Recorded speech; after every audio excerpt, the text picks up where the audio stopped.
A cannonball had already shattered his right leg and torn through the left. That should have ended the story. But weeks later, the bone had healed wrong, a piece jutting out just below the knee. In his world, that mattered more than the pain already behind him, because it meant he could never again wear the fitted hose that showed off a nobleman's legs at court. So he asked the surgeons to cut the bone down. They warned him it would hurt worse than the wound itself. He told them to do it anyway. Then, because the leg came out shorter, he had it stretched straight, day after day, with no anesthesia and no guarantee it would work. Just a man who cared more about how his leg looked in stockings than what it cost him to fix it. His name was Íñigo López de Loyola. History remembers him as Ignatius. And this obsession with his own image is exactly where his story has to start, because everything after was a war against it. Íñigo was raised exactly as his noble Basque family intended. A page at court, trained for swordplay, gambling, and courtship rather than holiness. He grew into a vain, proud soldier. By his own later admission, a man given to the vanities of the world. In May 1521, that vanity met its test at Pamplona. A French and Navarrese force marched on the fortress, and the Spanish garrison knew the walls couldn't hold. His fellow officers argued for surrender. Ignatius argued to fight. Retreat, to him, wasn't strategy.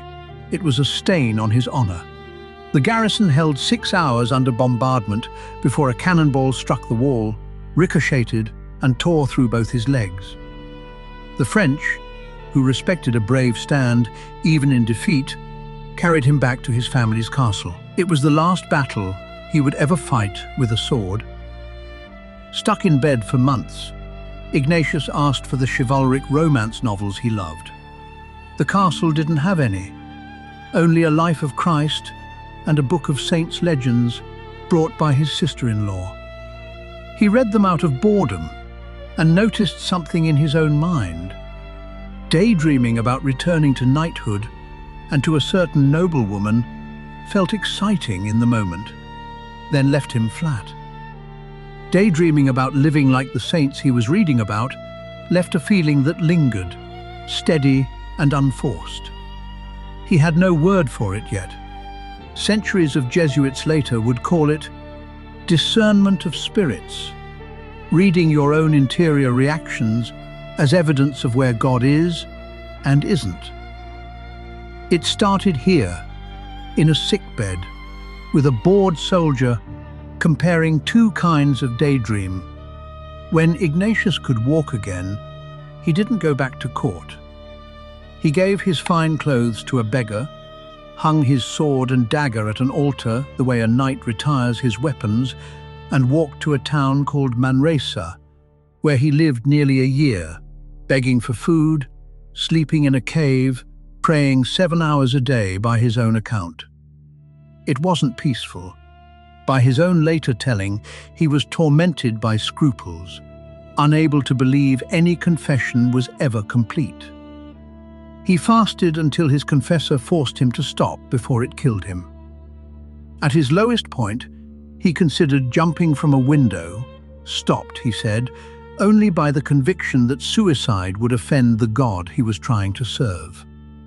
Out of that collapse, he began drafting the text that would define his legacy, a structured, 30-day program of prayer he called the Spiritual Exercises.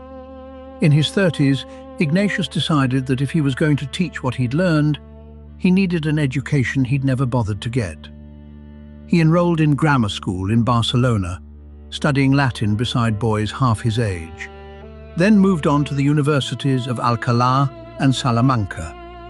And here the story takes a turn most people don't expect. The Spanish Inquisition investigated him, not for founding an order, that didn't exist yet, but because he was guiding lay people, mostly women, in prayer without any theological degree or church approval. A mystical movement called the Alumbrados was under suspicion at the same time, and Ignatius looked uncomfortably similar. He was interrogated more than once. Each time he was released without being condemned. The man who would found one of history's most influential religious orders spent his early years as someone the Inquisition kept a file on. Looking to settle those suspicions for good, Ignatius enrolled at the University of Paris in 1528, already in his late 30s, older than most of his classmates.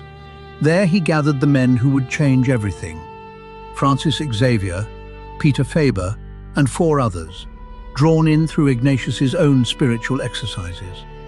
On August 15, 1534, in a chapel on the hill of Montmartre, the 7 of them vowed poverty, chastity, and a shared mission to go to Jerusalem, or, if that proved impossible, to place themselves entirely at the Pope's disposal. War in the Mediterranean closed off Jerusalem, so the backup plan became the actual plan. In 1540, Pope Paul III approved the small band as a new religious order, the Society of Jesus. Ignatius, the soldier who once refused to surrender a fortress, became its first superior general, running it from a desk in Rome, writing thousands of letters, sending his companions out as missionaries and educators across Europe, Asia, and the Americas. Francis Xavier, one of the original 7, went on to preach as far as India and Japan. The order wasn't built on mysticism or spectacle. It was built on structure, the spiritual exercises as training, obedience as discipline, and education as a strategy that put Jesuit schools on every continent. Ignatius died in Rome on July 31st, 1556, quietly, sooner than anyone expected, without last rites, because no one realized death was that close. An autopsy found kidney and bladder stones. Historians still debate whether a recurring Roman fever was the real cause. He was buried the next day. 66 years later, in 1622, Pope Gregory XV canonized him alongside 4 others in a single ceremony, including his own former roommate from Paris, Francis Xavier. No portrait of Ignatius is known to have been painted from life. The earliest surviving images date from around his death.